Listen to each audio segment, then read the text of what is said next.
Oh, goodness. Okay, nearly done with everything I need to get done today.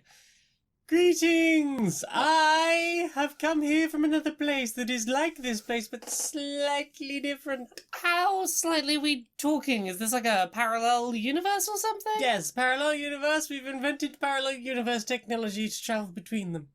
Okay. Have you got that yet?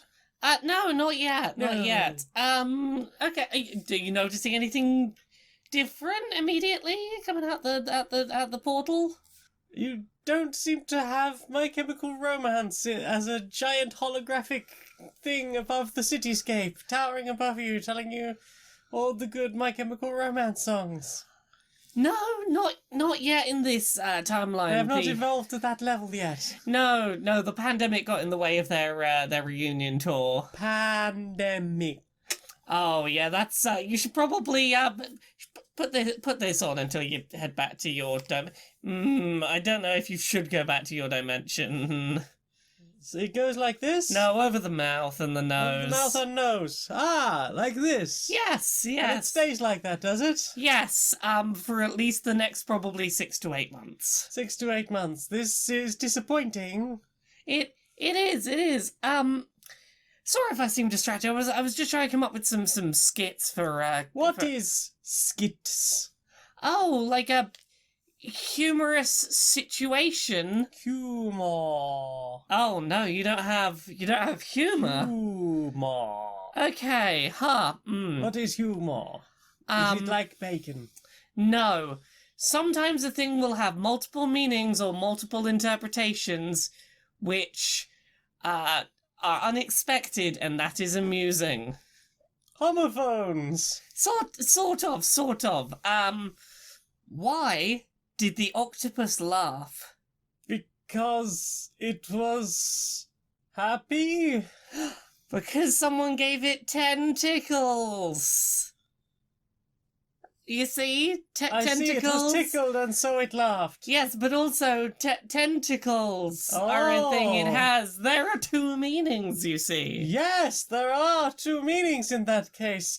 That is clever wordplay that you have done. Tell me another yoke. Knock, knock. Come in. No. When I say knock, knock, you respond with who's there. We do a sort of call and response. I see. And then I'll say who it is, and then you say that name, who, and then I'll respond with a amusing punchline that will have more than one meaning. I see. So, social agreement, yes. So knock knock. Whomst is there? Boo. Boo-hoo. Oh, I'm sorry, you don't need to cry. I hope you're okay.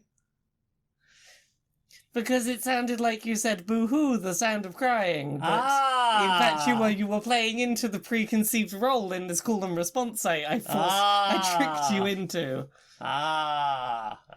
Yes. Yes, this is very clever. Anyway, I must now leave through this frigid portal back to my own dimension. No, you can't.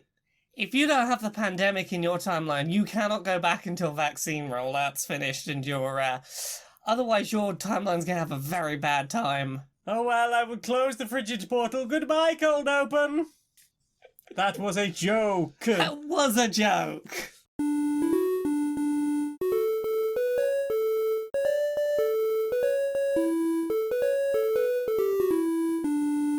Greetings, strangers, queer and pleasant. I'm not Laura Kate Dale. And I'm not Jane Aerith Magnet. And welcome to another episode of Queer and Pleasant Strangers. It's a podcast. Two queer trans ladies. We talk about the things we've consumed in our week. How are you doing? Sleepy. Yeah. Sleepy. Also, We're going to be doing a lot of excited today. Today's been a good day. Good day. It's been a good day. We've got some good news today. Mm-hmm. That good news being that I now have 30 speedrunning records in a Pokemon edutainment game from 2 decades ago. Gosh darn right. Yep, that's why we're excited. Yep. PokéROM. No, we're excited because we got paperwork finished. Girl forms. Girl forms. Birth certificate say girl. Yeah. You can't stop us now. Nope. Paperwork says so. Mm-hmm. So we've just been sort of walking into the room and sort of squealing at each other all day. It's Ah! I've been doing a lot of happy stimming. I've just been not sure where to put all the energy. I've been bouncing a lot. Yeah, lots of just repetitive energy movements. Mm-hmm, But we are having a good day, and we're here to do a podcast now. Yee. So, we should probably start with things we've played this week. What have you played this week? We played some things together. Yeah, tell me about what we've played together. We had a go at Smash Up Marvel Edition. Oh, we did. Yeah. So, conceptually, I like this game. I feel like its balance is a little off. Yeah, so the Smash Up series is basically you get a core box, you get 8 factions. You're supposed to be able to jam any 2 of them together to make a 40-card deck, and your opponent takes another 2 factions and makes a 40-card deck for them, and then you fight, and it could be... I think the original series was like monsters, so like vampires and pirates and ninjas, and I realise most of those aren't monsters, but zombies and stuff. Yeah. Sort of things that people think are Fantasy creatures. Cool. No, ninjas were real. Yeah, Pirates but not were real. not in the sense that like the way they're drawn on those cards. No, probably not. Like those ninjas and pirates are fantasy creatures. The fantasy ninja. Yeah. Yes. But we got the Marvel edition, so we had like the Ultimates and the Sinister Six. Six. The Avengers. Spiders people. Yeah. So conceptually, it's a really simple game. You've got locations that have a strength value, and every turn you can play 1 character from your hand and 1 action card from your hand. Characters will have a value that will add up towards that location's strength, and action cards will do different things that'll bolster your stats or move things around or weaken the other team.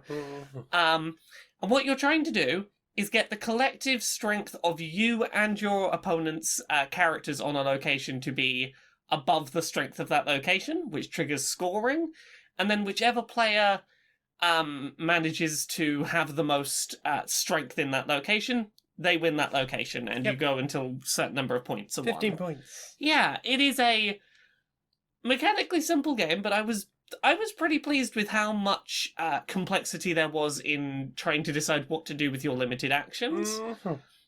The art on the cards is nice. The actions all have interesting ways they play out. Yeah. The problem is, the idea of just pick any 2 of your favourites and play and it'll be fine doesn't really work. No. Do you want to talk about your experience? Now admittedly I picked like 2 harder factions. Yeah. I picked the Ultimates, which seemed like a good pick. So I had like, is it America Chavez? Yeah. And Captain Marvel, Ms. Marvel. Blue Marvel. Marvels. Yeah. There were Marvels in there. They were marvellous. Ha! I was played the Sinister Six, so I had Vulture and Mysterio. Yeah. And some others. But with the exception of Captain Marvel, and I suppose Mysterio was like a level 4. Like, most of the characters were like 2s and 3s. Yeah, so each of these like sub-factions that you can use to build half of your deck have a difficulty to play, but what they lack is any information about like overall playstyle you should be thinking about, because the problem you had was essentially that you picked 2 support classes and didn't pick a heavy hitter to pair with your support. Indeed. Because like I looked at the Avengers and they were listed as easy. What that means is every single character in the pack has a strength of 5, which is the highest it can be. And that definitely helped me. Like I had a good pair of cards because I had the Avengers and I had the Spider People, and the Spider People were good at support, and the Avengers had good base stats, and together that worked nicely. But like you had the Sinister Six, who were all about lowering the threshold to get points, but you didn't have any heavy hitters to like push that over the edge. Anything to push it at, like, and the other thing with the Sinister Six is a lot of their power relies on fucking about with the power level of the place you are, or the base that you're trying to take over. Yeah. So if the level, it doesn't really matter what the level is, because you will always get second place if the other person has more power than you. Yes. And with the Sinister Six, it's like there's no real way of bolstering those characters. Like if they'd also as well as we can like sabotage the structure of the base, and also here's a way of powering up all your characters. But mostly it was we can take a little bit off your enemies. But ultimately, like, you have to be really careful that you're not going to take it over at the wrong time. Yeah. And there's you just going, I'll put a 5 in there, and another 5 in there, and another 5 in there, and I'll put a 5 in there, and I'll power that one up. And it's like, oh, okay, Yeah, and your other faction was all about moving characters, and getting bonuses the turn you move them. Yes. The problem is that the bonuses you got for moving them and the base stats you were improving upon really weren't good enough to justify that. Like, yeah, like Blue Marvel was a level 2 character, gets a +1 for moving. Yeah. Like, I think that's a really interesting mechanic if, let's say Blue Marvel had been, like, typically, like, a 3, but gains +3 the turn you move them. So, they're weaker than, say, the Avengers at 5, but if you move them into a location, they're stronger than the Avengers. Like, have something like, okay, they are stronger than these characters that don't have to do anything for their strength, but only if you get their win condition. Yeah, there's also only one card in the entire like deck of that side that will allow you to move all of your characters. Yeah, that felt like it needed to be like a pretty regular thing to make that 2 work. or 3 out of the deck of 20 would have made that a bit better, but having just one that does all of it. Because a lot of the time I kept finding myself like, oh yeah, I can do this, which is a single turn thing to lower the base level. But I also need to do another action, which would be move a bunch of things there. Otherwise, it doesn't do anything practical. I needed to be able to do like 2 actions, or multiple characters, or move multiple characters. Nothing was gelling at all. So I want to play more of this. I think that there is an interesting game in there, but I think that now that we've played it and understand the mechanics, it might be worth us looking through the decks before we put them together to go, does this synergize well with this one? Yes. Because I think that, like, that the idea of just pick your favourites and it'll work doesn't work. Nope. You need to actually think about it in terms of deck composition. And maybe it did with the original series, because the thing seems to be with this that they can all be paired together.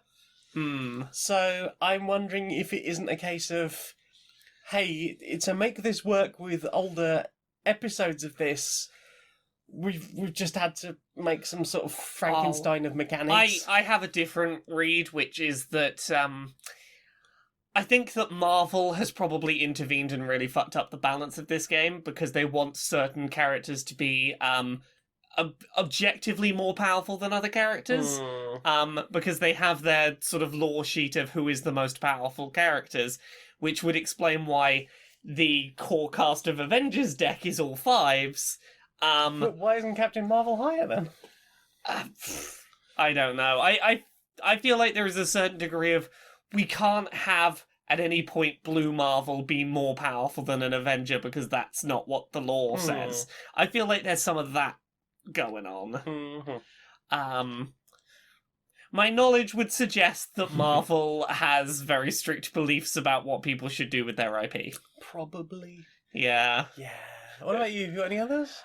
We played a roll and write game together. We played Palatial. Yeah, this was one that came in your, both this and the last one came in your Zatu box this month. My new release box, yeah. Yeah, so Palatial is a game where you are basically trying to fill up a grid using tetrominoes, as a result of dice rolls. Yes. You roll 2d6s and you'll get, let's say you got a 3 and a 6. The grid is split up into 1, 2, 3, 4, 5, 6 as the areas, and you have 6 different tetromino shapes. And when you roll a 3 and a 6, both players will look and go, I either need to put tetromino number 3 in area number 6, or tetromino number 6 in area number 3. You can pick which way round to use those numbers as tetromino and location. Because you're both using the same dice roll, which means that you don't, unless you are using the same moves every single time and putting them in the same place, you're not going to have the same outcome in the game. You've got the same layout of board, but obviously, like, you can decide how to rotate, how to flip, how to mirror your piece, whether you're choosing the location or the piece on each particular roll, which I think went a long way to helping it not feel too luck dependent, because you always had at least 2 choices to play around with. And the general idea is that once someone playing has had 3 turns in which they couldn't put down a piece based on the roll, the game ends and you tally up score. There are certain spaces you definitely want to cover up because you'll lose points if you don't cover them, and certain spots that you want to leave uncovered because you get bonuses for leaving them uncovered. Oh, yes. And it's basically try and cover as much of the right areas of the map as you can. Yeah, and we managed to knock out a game in about 15 minutes. It's a really simple but very fun little game, this. Yeah. Admittedly, this is the first roll and write I played outside of Yahtzee, so it was a fun experience. I would be curious to see if there are other things that are a bit deeper. It's nice to play a roll and write where you rolled the wrong numbers doesn't just mean, oops, you don't get to do anything this turn. Generally, it's like, okay, what are my options? There's probably something I can do. It might not be what I want to do, but it'll be fine. Yeah. Very short, very simple game. It's nice to have one that you can play with just a couple of scraps of paper, a pen, and 2 dice. Yeah. Like, I imagine this be a nice travel game. Yeah, I think you could probably play this travelling fairly easily. What about you? What have you played this week? Oh, we played some other board games. We played through Forbidden Skies. We did. That is that board game where you lay down pieces of a board in order to try and lay out an electrical circuit to help a spaceship go off, and you do an actual circuit. Yeah, so this is the sequel to Forbidden Desert. Yep. In fact, if you look at the starting tile, you can actually see the flying ship from Forbidden Desert that you built. And basically, you are on this sky platform trying to power up a ship to fly away. But that will require you to have a certain number of capacitors of certain sizes and lightning rods. And there is a huge storm going on. There is a risk of you being blown off. So you've got to make sure that you've got enough rope to stay on or hide in a windbreak.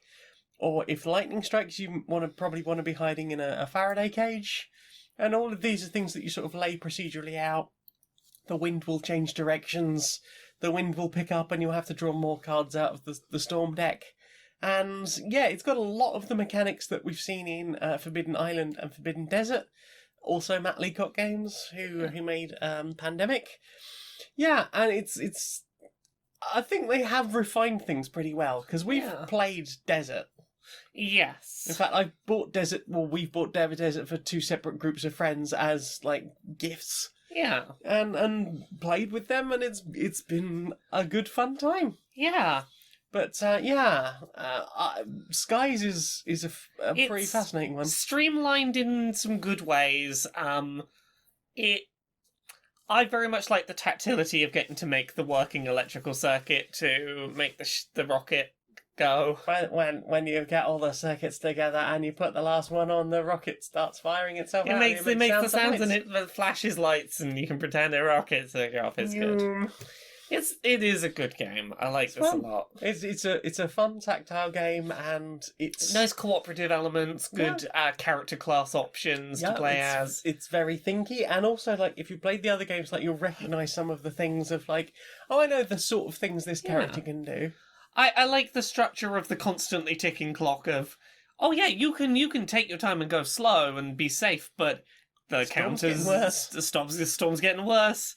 It's going to get worse exponentially. Although that first set through, we made it almost through the entire storm deck before we shuffled them all back in. Yes, we did. So we did all right, actually. We had a pretty... Because sometimes you'll just pick that up in the first couple of times, and the storm's getting worse and worse and worse. You have a real panicky one. But yeah, I have a lot of fun with that one, and I look forward to playing it again, and with higher player counts. Yeah. We played some more Flatline. We did this week, which is another board game. This is one that we played originally back over a sort of UDP time. Yeah, I think we last played it on like the 28th of December. Yeah. So Flatline is a game about trying to save patients by doing dice rolls. Lives. Yeah, so you've got a handful of dice. There will be big emergencies that you have to deal with, otherwise there's big consequences and you might lose the game.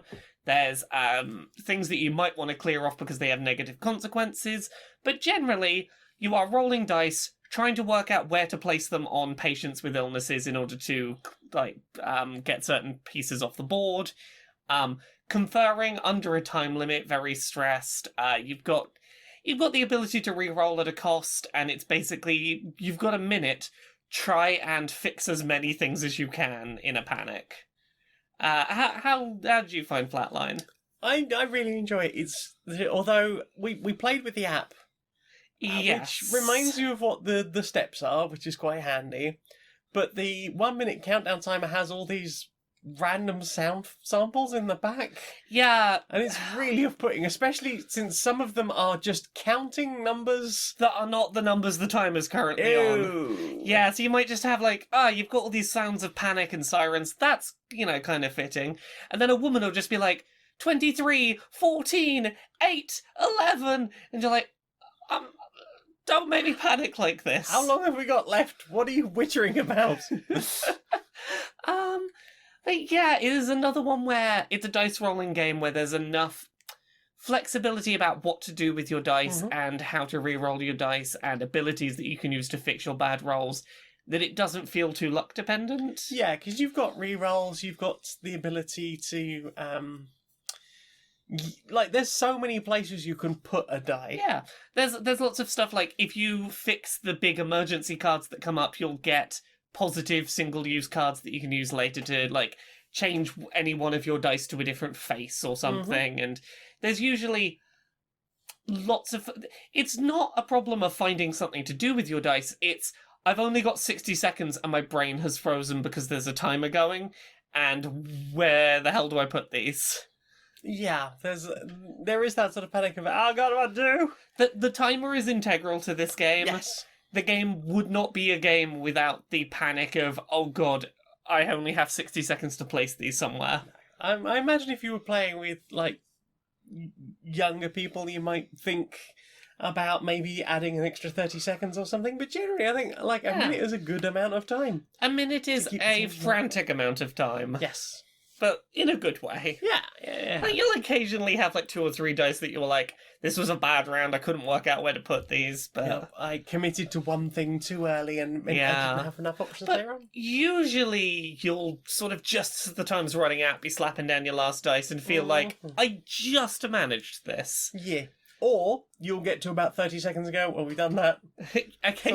Occasionally, yes. Yeah. And it's usually the ones where you've got so many, orange emergencies going on. It's we have to deal with this immediately. Ah! We had nothing left after we dealt with the emergency things we had to do right now. Mm-hmm. Yeah, I'm a big fan. I'm a big fan of Flatline. Yeah, it's great fun. What about you? What about me? Well, that's a good question. We played another thing together. We did. We played some Scythe. Curse of Fenris. Rise of Fenris. Rise of Fenris. Fenris won. The wallpaper. The campaign. The woo. We played the resettable campaign for Scythe. I played through this on my own just before UDP. Or over UDP, maybe? Yeah. Yeah, I think you might have still been making Gundam at the I think time. so. I think that's right. Yeah, so I kind of know the story beats of this, but that's not really the important thing. It's an excuse to play Scythe with modifiers. Yeah. So I came into this having played things like Pandemic Legacy. Yeah. And came into this having not played a ongoing campaign competitive game. And it was certainly a thing to be like, because here's the thing. So we've talked about Scythe before. It is a game with sort of post-industrial steam mechs doing wars. Yeah. And it's a game that can finish very, very suddenly. And if you've not done your last couple of turns of, I'm going to spread everything out so that I'm covering hexes, so I get my points, you can really lose by quite a long way if you don't prep for the end in time. Yeah, I mean, you can usually see it coming because, you will notice that, they are definitely starting to spread out now. Yeah, but the difference of, I reckon I've got, 2 more turns to finish this, can suddenly turn into, oops, I have, very few points because I was still finishing that. Yeah, the area control aspect can be one of the hardest ones to juggle. Like, especially, like, I found playing against the automat, like, I went from someone who usually plays in like 2 or 3 hexes for most of the game to Yeah. oh shit, I need to be spread out for more of the game overall, and then Yeah. generally not always produce as much as I would hope to. I feel very much the same way after this game, and if we were to replay this campaign, I would definitely play very differently from game one. I felt like in that first game that you spent a lot more of the game like well spread out. Yeah, because the problem is toward late game, and this was my fuck up, I condensed my units to try and do a big batch of production to then spread back out. I was like, let's try and get some stuff so that I can get multiplied points on production before I spread out and get those spread points. Yeah. But I really placed that gamble badly. And then the score sheets are like, oh, I have to keep track of how much you beat me by? Oh no. Oops. It's fine. It's literally the final score is going to be the only thing that... The final score is the most important thing for victory. I don't know. I think, like, if you can win matches, and like I've said, like, there are things in this game which will just end a game. Yeah. Like, before you've even realised it, it's like, oh, you did the secondary objective in this game, well, that's just triggered game end. Cool, that's it, it's over. I just produced my third work. Yeah, I'm intrigued by this. I'm curious to see where it's going. It's really fascinating. Like, especially if you've played a lot of Scythe and then moved from that to, ooh, now mods are an option. Ooh. That's pretty cool. What about you? Played anything else? The only other thing I've really played this week, and I sort of alluded to this earlier, is I've been playing several hours of PokéROM. PokéROM. That is an officially licensed product and not just me downloading emulator ROMs off of the internet. Fun fact, when trying to find this particular bit of edutainment abandonware, searching PokéROM as a single word just brings you up emulation sites. I'm like, no, I want 2000s PC learning game for children. So here's what PokéROM is. In the 2000 and for like a year or so afterwards, the Pokemon Company released CDs, and I need to show you one of these discs because they are quite something. If you're listening, look up the discs for PokéROM. That's the shape of the disc. Did they come on packets of cereal or something? No, they came in, little blister packs like this. Oh, so look like Pokemon cards. Yeah, sort of to look like Pokemon cards. So, if you're not looking at the image, it's a CD that someone, cut two of the edges off, so it's... What if we made a round thing and then just cut the sides off because it doesn't fit in this sleeve? Yeah, what if someone cut, the left and right side off a CD-ROM so it would fit in a rectangular sleeve? Yeah. Yeah. They looked at the GameCube discs and were like, hold my beer. Yeah. Also, they're tiny. Look at the size of that. They were like GameCube disc size. What if GameCube discs but even smaller? Yeah. So these are weird little discs. They sold for $9 per disc. Back in 2000, so 20 years, however much inflation. And it was basically do a bunch of maths puzzles to see a JPEG of a Pokemon. And there are 5 difficulty modes depending on, are you in 1st through 5th grade? Every single one of these discs, and they made 23 of them, is just do 5 difficulty modes of math problems and see a different JPEG of a Squirtle when you're done. I'm not brave enough to do that on stream. I did that on stream. So the basic idea is you've got a grid of, I think it's 24 squares, and you click on one square and you'll see what's underneath it, and it might be 1 plus 3, so that's 4. And then another square somewhere else on the grid might have a picture of 4 Geodudes under it. And it's those two match, and you turn them both over at the same time. They clear off the board, you try and do all 24 as fast as you can. But with math puzzles. Basically. So I discovered that this game existed on speedrun.com, and it's not that it's never been speedrun. About 2 weeks ago, Grug my rival in speedrunning, Grug, speedran like 5 levels of this. They did the first grade, so like the 5-year-olds level for like 4 of the discs, and then the 5th grade for Mewtwo, I think it was. For like one of the games, they did the 5th grade option.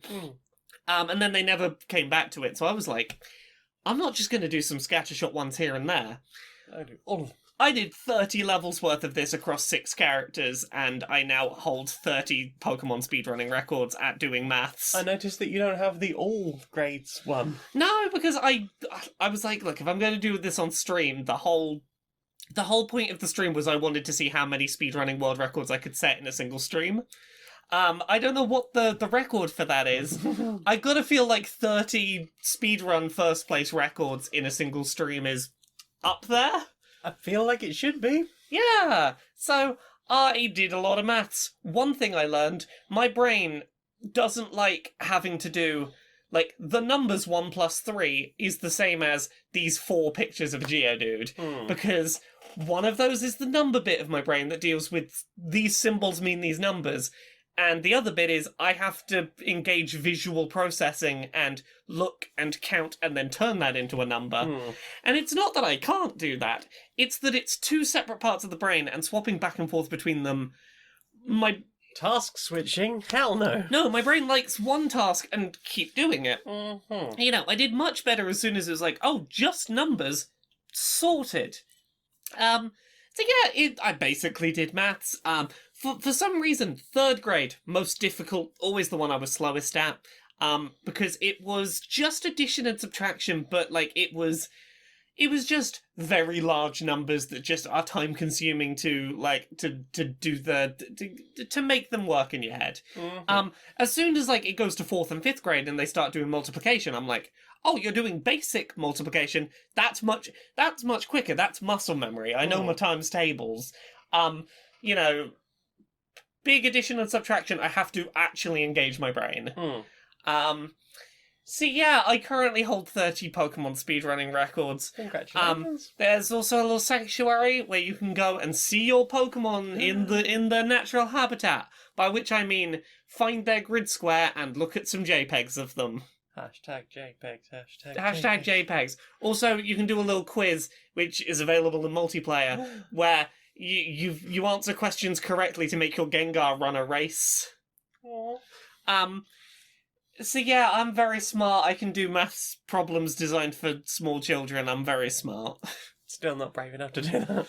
Yeah, that's fair. But yeah, that's what I played this week. What about you? Did you play anything else this week? I played more Deep Rock Galactic, but I think we've talked all we can. We both about played that, it. We're both having fun with it still. Yeah.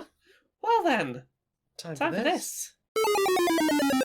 And it's here, in the hallway, where we see 2 queer trans ladies, and it seems that they've had some very good news about some paperwork they've been expecting for a while. Oh my god, is this? Okay, open Oh my it, God, okay, open it, okay, open it, okay. open it, okay. I can't look. Oh, it is the thing. It's the thing. It's the thing. Girl paperwork. And it is in this way that they shall continue back and forth, just squeeing and bouncing, flapping happily, as they continue for the rest of the day, periodically meeting in rooms and squeeing some further. That's gonna get You got the girls certificate. Says girl. Says girl. It's female. Fem gal. Female. Feminine. Feminine. Feminine.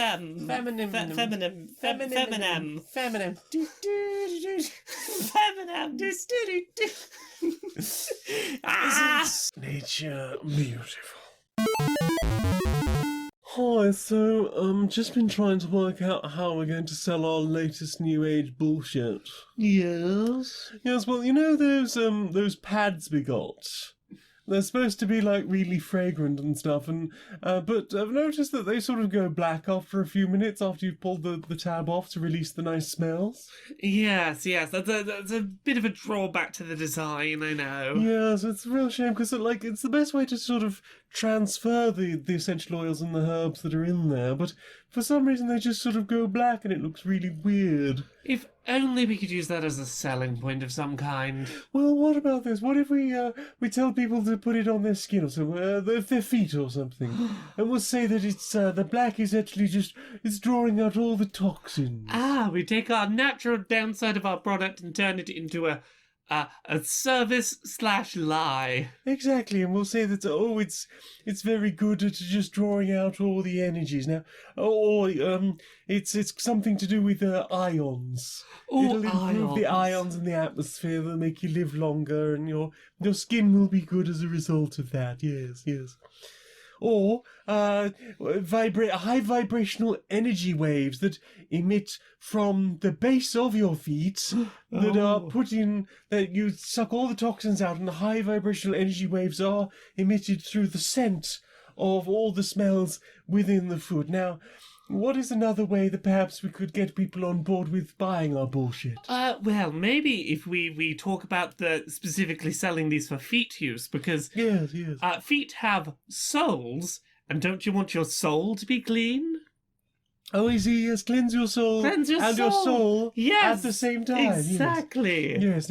Now, what about if people are like, well, I've never heard of this before. Surely this technology would be peer reviewed in some way. Well, what if we just say that science is lying and hiding it for no reason?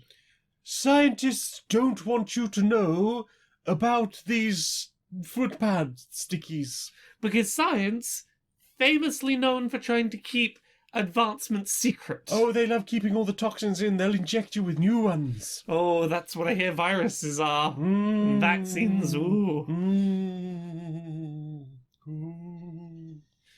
Forgotten rid of that ghost yet? No, I'm trying some quartz. So, what have you put in your eye meats? Not much this week. It's not been a very watched heavy week. We did both watch together, no spoilers, the WandaVision finale.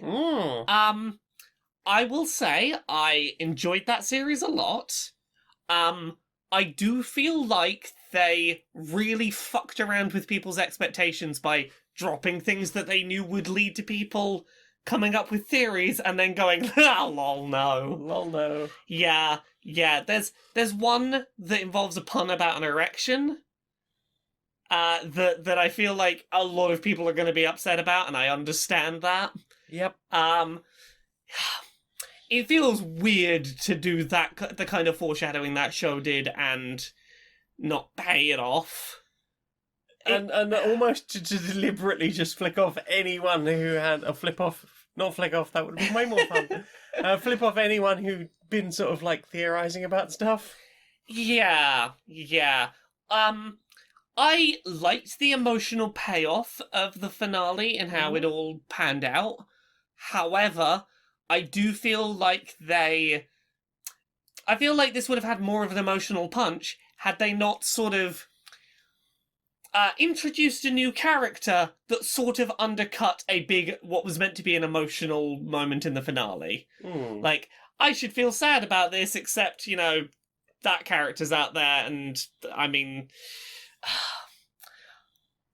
I liked it a lot. I didn't think it stuck its landing as well as its build-up wasn't paid off as well as I had hoped, but I still had a good time. It left me feeling, certainly towards like the last 10 minutes of the episode, going, oh, this is going to be Age of Ultron all over again. It's a middle movie.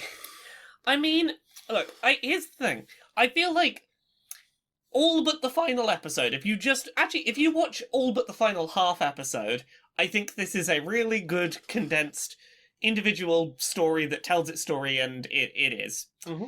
And then the last half of the last episode is basically, yeah, but are you ready for more Marvel TV shows too? And films? There was a lot of, we can't just let this finish, it has to have its hooks for other things. And it did that, I think, to the detriment of this story. Yes, agreed. And that's not to say I didn't have a great time. I had a wonderful time watching. I thought its pacing and its structure was really good. I will remember this very fondly. It's just, it's not perfect. I will continue singing Agatha all along, Yeah, because it's a bop. it is a bop. Yeah, good show. Last episode does a lot of like, you know that, you know what we hinted? Oh, fuck you. Fuck you. How dare you be a fan of this thing? Hipsters, Yeah. bloody hipsters, come around here with your theories. What about you? What did you watch this week? We watched a thing together. Yes, we did. We watched the first ever 3D animation, 40 years old 3D computer graphic Pixar 1972. This blew my mind. It's very impressive. Yeah, so this is a short film with a bunch of computer animation. The first 3D computer animation ever done. Like, okay, we've made a 3D model of a hand. Like, we've literally, like, I guess probably like with plaster or something. Yeah. Just made a model of a hand, and then they drew all the rectangles to make polygons. Yeah. All over it. Then they And scanned then they that into a scanned computer. that with a pen. Yeah. It's quite a thing. So initially it's just this 3D model of a hand and it's rotating in place and you're like, oh, okay, that's pretty impressive that they managed that on the first try. And then it starts like bending the hand and sort of twisting the hand and looking inside the hand, and then there's The wrist is faces. hollow. Yeah, and then there's like, here's a wireframe face, here's the mesh we put over the face, here's the face moving. It's the smoothing. Yeah, like, for a first attempt, this went far further than I thought it would. You can understand how knowing that the person, like one of the people who was involved in making this, ended up being head of Pixar, Yes. you're like, oh yeah, I see how you ended up being at the forefront of 3D Yes, tech. Quite rightly. Yeah, You've earned that. Yes, you worked out a lot of you weren't content with I made a hand. You were like, oh no, let me show you. Next thing, I'm going to make a hopping Yeah.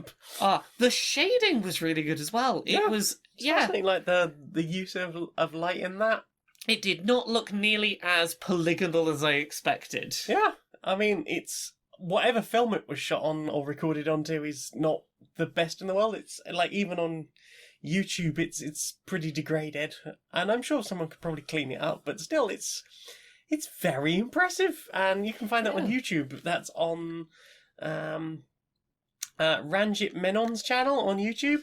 It is Check that a out. fascinating look into history. Well, what about you? Have you watched anything else? Not really. I'm gonna be honest. I've just been watching a bunch of TikToks because that's where my brain's been at. It's like, work done finally. Put 10-second blasts of thing in my brain. Mm-hmm. What about you? You put anything else in your eyes? I've watched the new Brian David Gilbert short, Yes. teaching Jake about the camcorder, January '97. Do you want to say anything about that? It is a fascinating small art piece that is It's- creepy in so many ways. It's the kind of thing Brian David Gilbert would make. Yes. When he's having one of his creepier moments rather than... Yes. Like, he does really good horror. I would like to see, like, BDG go the Jordan Peele route. What was the horror piece he did that was the make thousands of dollars at home with this one weird trick? That horror piece was That was quite amazing. something. Yeah. Yes, money's just appearing in my account. I don't know where it's coming It's time from. travelling or something, wasn't it? Yeah, it's Yeah. oh, it's something. Well, yeah, I like a little bit of horror, and, like, just with so little, just like, here is a room, here's Yeah. a single person, just... I would love to see him make a long form piece of horror. Yeah. He knows horror. Mm-hmm. What about you? Got any others? Not really, I don't think. Well then, time for this. Lola, we've got a new sponsor.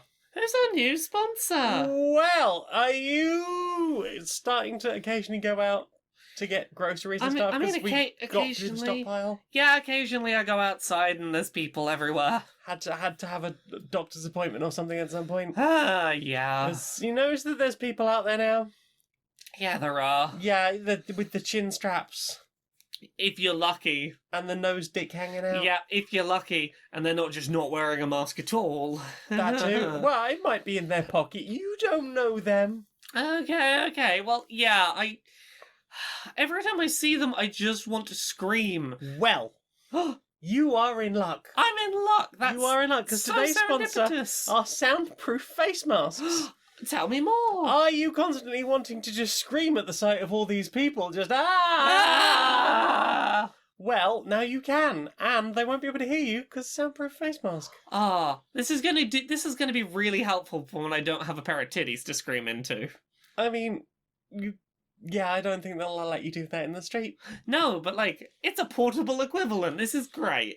Well, I noticed that some of them are titty shaped, so that'll be good for you. Oh, I can scream Just into bury your some- face in them and just scream myself into a titty mask. Yeah. Oh, They- wonderful. Just like they reckon they can get rid of up to 10 decibels. Ooh. That's a good amount of screaming. Yeah. I don't know how loud the average scream is, but More than 10 decibels. well, there you go. That'll be some scream will get out, but like a socially muffled. acceptable amount. Yeah, and people do at a- a distance probably won't hear Just it. do a quiet scream. No, do the full scream. Do the full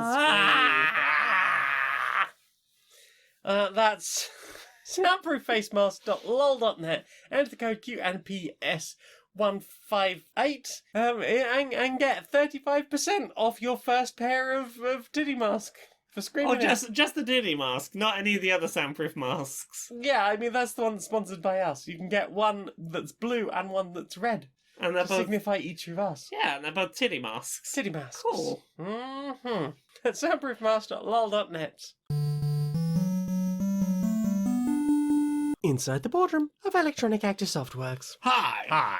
So, I've got more updates on that war game we've been working on. Oh, the war game. Yeah, the one. Another war game in our long Well, line. yeah, of war I know games. there's a lot of them, but I'm specifically talking about that one set in like a real world conflict from like a decade ago. Wars aren't real. I know, right? But like, it's the one in which the U.S. might have used chemical weapons. that As is broke, their God-given right. Exactly.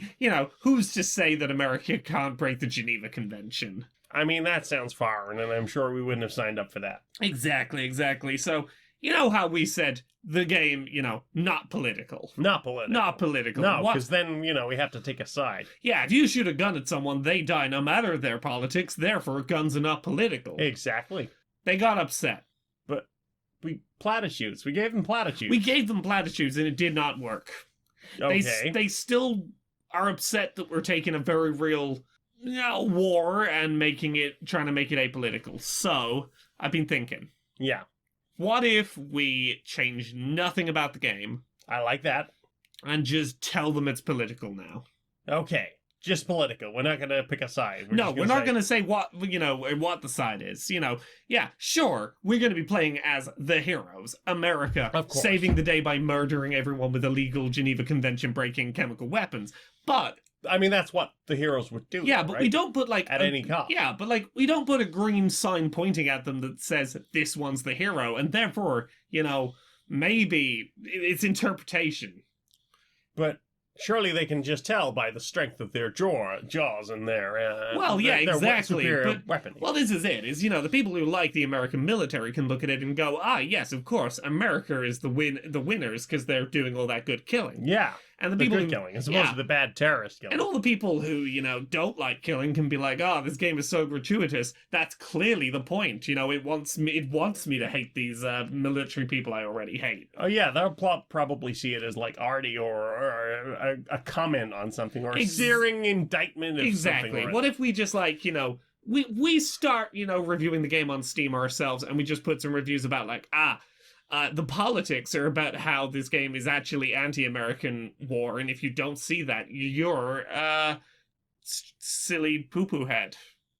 You are a fucking genius. I know. So, what have you put in your ears? I've put some new music in my ears New this week. music. But before I tell you what it is, Naked tunes. I have a thing I need to say because it's stuck in my head and I should have said it during the played. The tagline for PokéROM was "Gotta learn 'em all," Gotta learn them all. which is, as Twitch chat pointed out the other night, a bad punchline because you could have had "Gotta match 'em all," because it's about matching the maths numbers. Gonna match 'em all, Pokemon. See? Are they all maths puzzles? They're all maths matching puzzles. All 23 discs, all 5 levels on each disc, maths matching puzzles. Huh. Yes. I did 30 levels of maths matching. Well. Anyway, music that I've listened to this week. I found a band called Crawlers via a TikTok.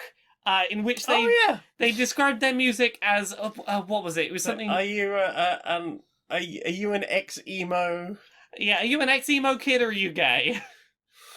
Are you an ex-emo kid who's now gay or something like that? Yeah, something to that effect, and I was like, you have my attention. I will check out your music. So I listened to a track called Placebo. It's very low and grimy rock track, but got quite a fast pace to it. The vocalist has a really unique voice, very melodic but low pitched. Clear grunge influences in the vocals, but more melody. Very rebellious punk energy, very catchy chorus, real fun track. The other one I listened to from them was called Hush. It is bass guitar driven, which you don't get at nearly enough bass guitar driven rock. The best way I can describe this track is, did you see the Scott Pilgrim movie? Yes. Okay, you know the enemy band in the Battle of the Bands? Yes. Yeah, I could imagine that band in the Scott Pilgrim movie playing this track. That's the energy it has. Kind of urgent and frantic in places, but in a fun way. It's really nice to hear such a sort of fast-paced rock track driven by the bass guitar. I do like a bass guitar. Yeah, so that's some tracks. Should I keep going with what I've listened to? Keep going. I also listened to a trans punk band. Ooh. So the track's called Oh Julie, by a band called Trigger Warning and the Safe Spaces. I think you've mentioned them before at some point. I don't think I have. I believe this is my first awareness of them.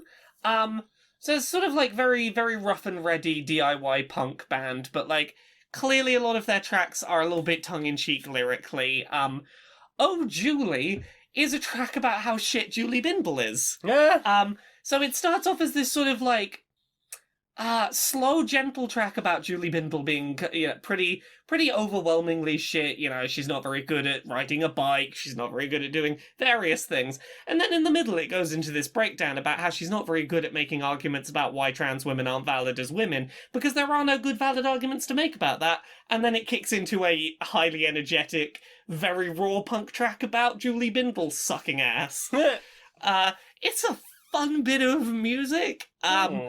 Julie Bindle's a TERF, if anyone doesn't know. That's all you need to know. Julie Bindle's a TERF.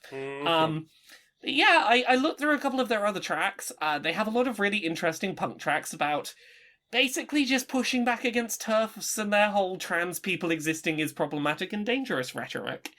They're a good band. They're very like a couple of people throwing music together in their garage level punk. Yeah. Which is nice. Punk. And I listened to a band called Warriors, and their their track Most Space. It's another band with some sort of punk influences and some trans members. This time a bit more polished, a bit more sort of like studio punk. About wanting to be able to take up space and that to be okay. It was a big mood. That's the music I've listened to. What about you? Some good music. I've listened to some music as well, and also some influenced music. I listened to the Tron soundtrack by Wendy Carlos. Oh, Yeah, I've been doing like lots of writing music and sound design and stuff. Like, and obviously there was all that stuff recently. The BBC put out like some old videos of Wendy talking through her beautiful Moog synthesizer. Yeah, I was like, you know what, listen to that. Hadn't listened to the Tron soundtrack in years. Completely forgot that, you know, that there's a couple of tunes that I keep randomly slipping into whenever I'm, like, practicing piano. Usually because it's like, oh, I accidentally found those notes. I'm now playing basically the theme from the Tron. So that was fun. Then listened to Switched on Bach, which is also by Wendy Carlos. Listened to some drum and bass. Ooh. A mix by B, Bass Portal Live number 14. Also found that on YouTube. It's some fun, upbeat drum and bass. That's just what I've been wanting now the sun's back out. About an hour and a half long. There's some really good tracks on there. The opening track on there is a new track by Shotgun called Follow Me. Oh, that was that track you listened to in the kitchen. Yes. Oh, it was a good track. It's a great track. Yeah, I'm definitely going to be back to listening to more music now the sun's out. Because as soon as the sun's out, I'm like, forget about podcasts, just put music in me. Mm-hmm. I want something to bop to. Yeah.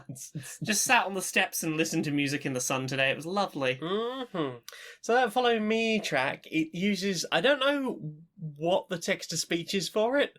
I feel like maybe it's like an Ableton plugin or something that's default, because I'm pretty sure it's the same voice that Adam Freeland used on We Want Your Soul back in the early 2000s. And it's very much got that sort of vibe of just going to list off things about the state of the world and stuff, and that it is important that you obey or follow me on TikTok, on YouTube. Yeah, it's a really good upbeat driving track that I had a lot of fun with, and the rest of that, I'm trying to remember there was another track in there by Fox Stevenson. The Don't Care Crown is another track in there that I really liked. It's a really that's all on B's mix on Bass Portal Live number 14. Had a lot of fun with those, and that is everything I've listened to. The only other thing I've listened to is I got back up to date on Stella Firma because I can pay attention to fiction again now. We talked about this before. It's that podcast about two people who have to design planets. Well, that's where it starts. That's where it starts.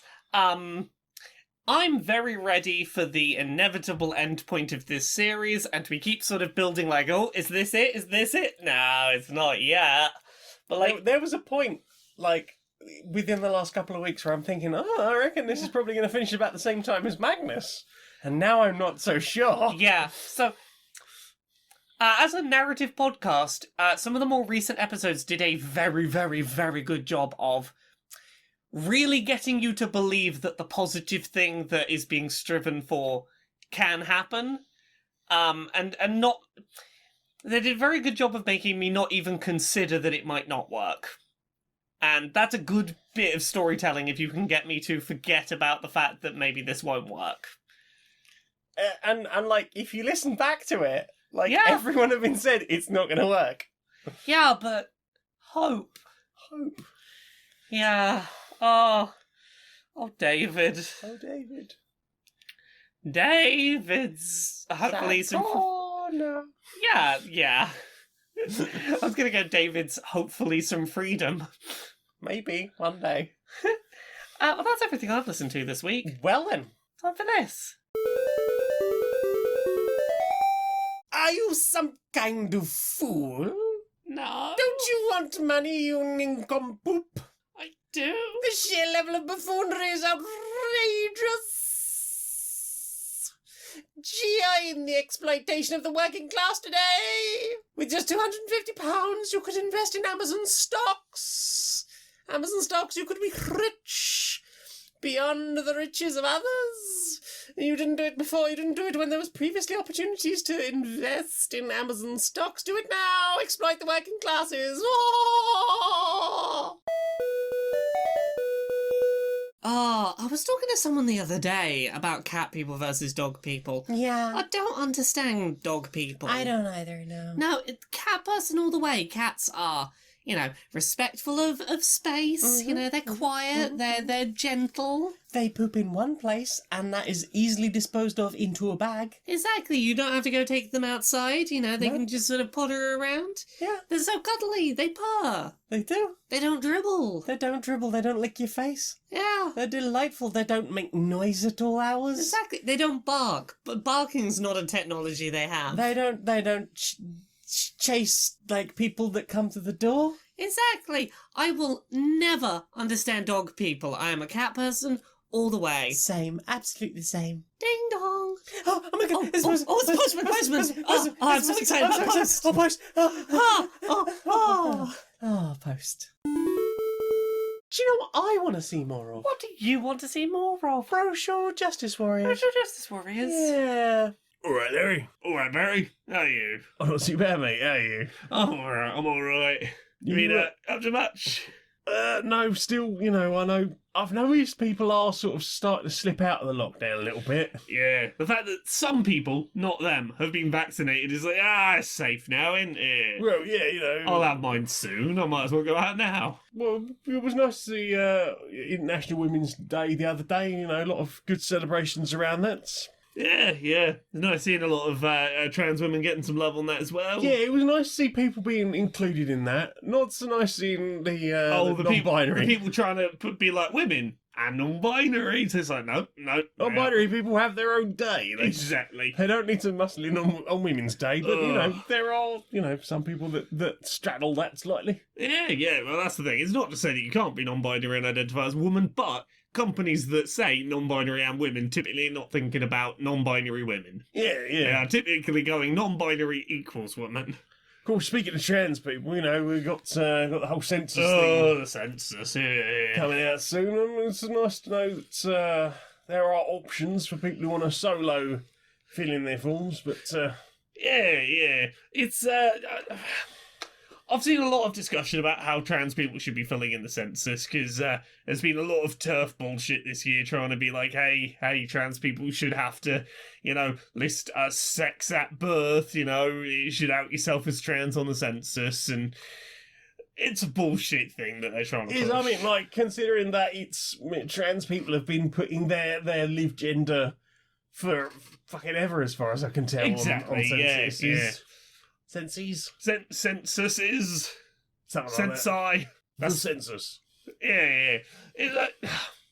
Here's the thing. I've seen a lot of what do the rules say I should be doing currently, etc. And, I'm not here to tell anyone to break any implied or implicit rules, but the census is entirely anonymised for 100 years. Your census entry is not going to be applicable, and paired to you in your lifetime. No. So, if you put your live gender down on that form, no one's going to fucking stop you. No. No matter what fights may be happening to be like, who might be saying you should fill it out a certain way, no one's going to stop you putting your lived experience on that form. No, absolutely. And people, as I say, people have been doing it since, the census in the UK is every decade, and, certainly people have been doing it. I'm pretty sure I did it 10 years ago. Probably didn't do it 10 years ago, 10 years before that, but, there are, elder trans people who've certainly been, their entire adult lives been filling in the census as their correct gender. Yeah. That's it. I wanted to just be like, hey, don't feel like you are forced to dead name and misgender and out yourself on the census. Yeah, and also don't feel that you have to worry too much about your family, because you can apply for a solo code for that, and that will overwrite anything your family write on there. So exactly. So if your family do one and say that you are one way, and then you apply for a solo one and say something different, you will be recorded, anonymously as, yourself. And they won't find out for 100 years. So exactly. Probably By be a which bit point, late for them. Probably not a problem by then. No, probably not. Yeah. Oh, virtual hug. Yes, mate, yes. Yeah. Maybe by August. I'm hoping by the summer. That'd be nice, yeah. Yeah.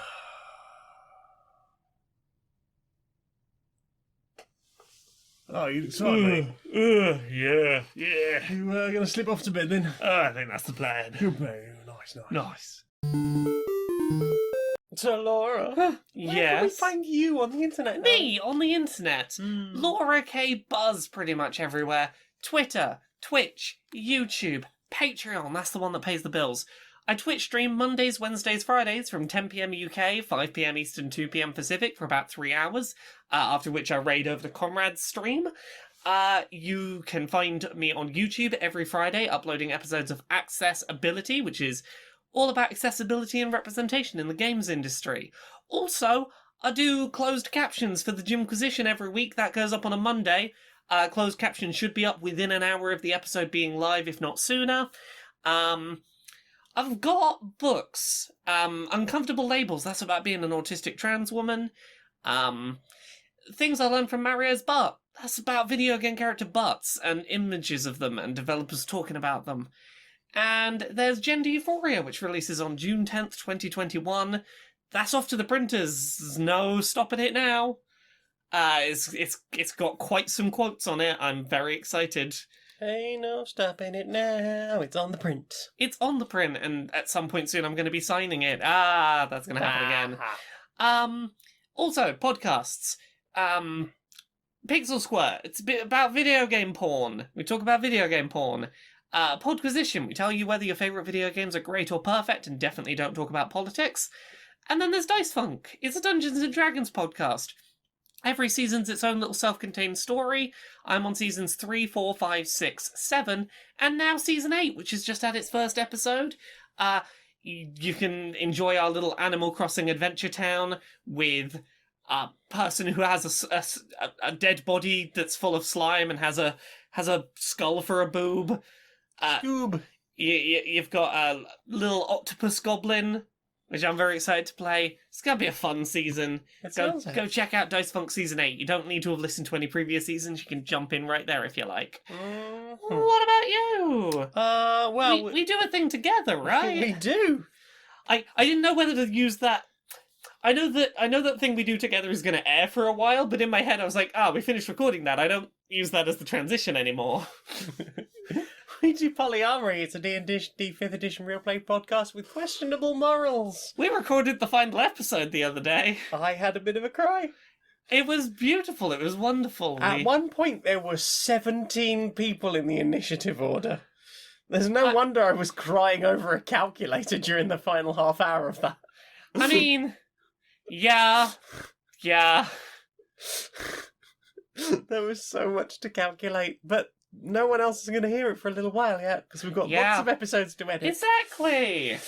But yeah, that's a whole fun thing that we did, and I'm looking forward to people hearing it all, because put a lot of effort and a lot of everything into that. I'm glad we got to tell the rest of that story. I am super happy that we got to do that too. Even if, as a DM, things didn't go the way I was expecting them to. That's the joy of dice rolling. Yep. You can't... You don't do D&D as a DM to tell your story. You use it to facilitate the story that everyone wants to tell. Absolutely. And that's why there will be some loose ends. I mean, every campaign has some loose ends. Mm-hmm. But, maybe people will write their own stories around that. I make music under the name Bedroom Programmer. That's on my separate SoundCloud. We've got a Facebook group. I make t-shirts on my Redbubble. I write things on stonemonkeyradio.blog. There should be some new board game reviews going up on there very shortly. I have a YouTube, which is usually just VODs of my Twitch streams, which is twitch.tv/Janiac. We stream on Thursdays at 19:30 UK time. We've got a Twitter and a Patreon. That's the one that pays my bills. For as little as $1 a month, you can help me justify a 76-hour work week.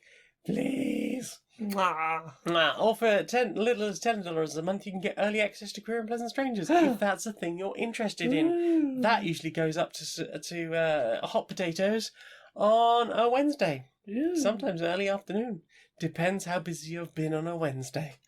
That's all of my stuff. All of my links can be found at streamerlinks.com/Janiac. That's JANEIAC. My Patreon is patreon.com/stonedmonkeyradio. Thank you very much for joining us. Laura, sing us out, please, darling. Until next time, be a stranger.